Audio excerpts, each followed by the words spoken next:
خودکشی سے کیسے بچا جائے اور یہ کیوں حرام ہے اور لوگ اس کو کیوں کرتے ہیں، اس بارے میں بات کریں گے۔ سب سے پہلے بات کرتے ہیں کہ خودکشی کیوں حرام ہے اسلام میں۔ اسلام میں خودکشی اس لیے حرام ہے کیونکہ اللہ تعالیٰ نے انسان کو پیدا کیا۔ انسان نہ ہی اپنی مرضی سے اس دنیا میں آیا ہے اور نہ ہی وہ اپنی مرضی سے جائے گا، اس لیے انسان کو چاہیے کہ اللہ تعالیٰ نے جب اسے زمین پہ بھیجا ہے تو اس کا ایک خاص ٹائم مقرر کیا ہوا ہے۔ ایک فکس ٹائم کے بعد انسان آٹومیٹیکلی اس دنیا سے چلا جاتا ہے۔ کوئی بھی انسان اس دنیا میں ایسا نہیں ہے جو آپ کو نظر آ رہا ہو جو 100 سال 120 سال سے اوپر جا رہا ہو اس جنریشن میں یا پھر اس صدی میں، اس لیے آپ کا کوئی حق نہیں بنتا کہ آپ خود کی جان خود لیں۔ خودکشی لوگ کیوں کرتے ہیں اس بارے میں بات کرتے ہیں۔ خودکشی تب کی جاتی ہے جب انسان کے ذہن میں بہت زیادہ پریشر آتا ہے، انسان اپنے آپ کو نا امید سمجھتا ہے یا پھر وہ ڈپریشن میں چلا جاتا ہے یا پھر کسی ڈر میں چلا جاتا ہے یا وہ چیز حاصل کرنا چاہتا ہے اس کو نہیں ملتی، تو یہ سبھی وجہ ہیں انسان کی خودکشی کی۔ انسان کو چاہیے کہ وہ دنیا میں موجود جتنی بھی ریالٹیز ہیں، جتنی بھی حقیقت ہیں، اس سے آشنا کرے خود کو۔ دنیا میں اچھے برے لوگ بھی ہیں، اگر آپ کو کوئی برا کہتا ہے تو برا جو ہے اچھے انسان کو بھی کہتے ہیں اور برا انسان کو بھی کہتے ہیں۔ آپ کوئی خاص انسان تو ہے نہیں کہ کوئی آپ کو برا کہے گا اور آپ دنیا کے الگ انسان بن جائیں گے، بلکہ آپ بھی انہی لوگوں میں شمار ہوتے ہیں۔ لوگ آپ کو برا بلا کہتے ہیں، آپ کے خلاف باتیں کرتے ہیں، آپ کے خلاف سازشیں کرتے ہیں، آپ کو گالیاں دیتے ہیں اور آپ ناکام بھی ہوتے ہیں، تعلیم میں ناکام ہوتے ہیں، آپ بزنس میں ناکام ہوتے ہیں، آپ کی اولاد، آپ کے مال جان سب میں سے آپ کو آزمایا جاتا ہے۔ آپ کے اپنے بھی اس دنیا سے جاتے ہیں، آپ کے دوست بھی اور آپ کے پیار کرنے والے بھی اس دنیا سے چلے جاتے ہیں، آپ کی اولادیں بھی۔ تو یہ سبھی امتحانات ہیں۔ اللہ تعالیٰ نے قرآن پاک نے فرمایا کہ تم کیا سمجھتے ہو کہ ایسے ہی جنت میں چلے جاؤ گے؟ تم سے پہلے لوگوں کو ایسے آزمایا گیا کہ وہ چیخ اٹھے کہ اللہ تعالیٰ کی مدد کب آ پہنچے گی، تو اللہ تعالیٰ ایسے ہی آپ کو جنت میں نہیں جانے دے گا۔ اگر آپ ایمان لے کے آئے ہیں، اگر آپ مسلمان ہیں اور آپ چاہتے ہیں کہ آپ جنت جائیں تو آپ کو سب سے پہلے صبر رکھنا ہے۔ صبر اس لیے رکھنا ہے کیونکہ صبر ہی ایسی چیز ہے جس کو آپ پکڑے رکھیں گے تو آپ کو کامیابی ملے گی۔ خودکشی کرنے سے بچنے کے لیے یا پھر خودکشی جیسی سوچ کو ذہن سے نکالنے کے لیے کیا کرنا چاہیے؟ سب سے پہلے آپ کو اللہ تعالیٰ کا ذکر کرنا چاہیے دن رات۔ صبر سے پہلے ایک کام یہ کرنا ہے کہ آپ کو نماز پڑھنی ہے۔ اللہ تعالیٰ نے آپ کو دنیا میں عبادت کے لیے بھیجا ہے اور اللہ تعالیٰ نے سورہ ملک میں فرمایا ہے کہ ہم نے جنوں اور انسانوں کو اس لیے بنایا تاکہ اسے آزما سکیں اور یہ جان سکیں کہ وہ کتنے نیک عمل کرتا ہے۔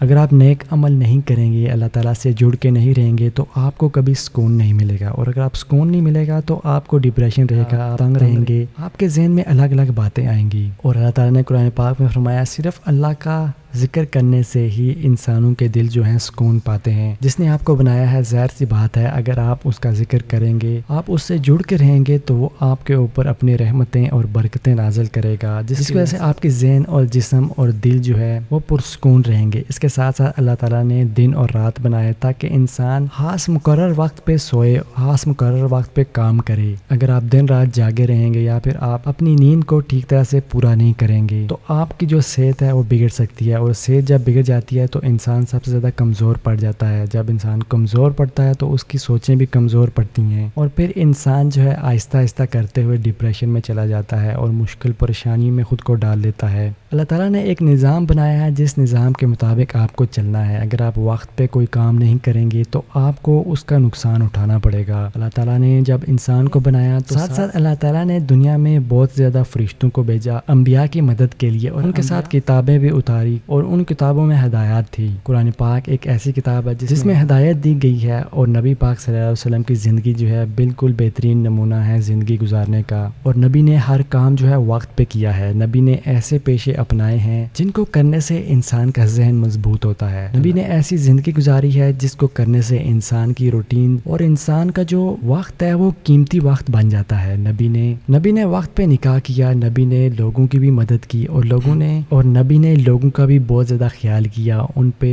رحم کیا، ان کی معاملات کو، ان کی پریشانیوں کو سنا، ان کو حل دیا، اور ساتھ ساتھ نبی نے وہ سبھی کام کیے جس سے انسانیت کو فائدہ ہو۔ نبی نے کبھی بھی اتنا مال جمع نہیں کیا کہ ان پہ بوجھ بن جائے۔ نبی نے ہر روز لوگوں کی مدد کی۔ جب آپ لوگوں کی مدد کرتے ہیں اور نیکی میں بڑھ چڑھ کے حصہ لیتے ہیں تو آپ پہ اللہ تعالیٰ خاص کرم کرتا ہے اور آپ کی زندگی آسان ہونا شروع ہو جاتی ہے۔ اللہ تعالیٰ نے قرآن پاک میں فرمایا کہ تم اگر کوئی صدقہ یا زکوٰۃ بھی دیتے ہو تو وہ تمہیں ایسے واپس ملتا ہے جیسے تم ایک دانہ جو ہے زمین پہ بوتے ہو تو اس دانے سے بہت زیادہ دانے اور بنتے ہیں۔ اور یہی مثال دیا ہے زکوٰۃ اور صدقہ دینے والوں کو کہ ایسے تمہارا مال جو ہے دگنا ہو جاتا ہے۔ اگر آپ ان معاملات کو ٹھیک طرح سے پکڑیں گے، اللہ تعالیٰ کے حکم کو مانیں گے، اللہ تعالیٰ سے جڑ کے رہیں گے، اچھے برے کی پہچان رکھیں گے تو آپ جو ہے خودکشی جیسی سوچ کی طرف نہیں جائیں گے۔ اللہ تعالیٰ ہم سب کو عمل کی توفیق دے، آمین۔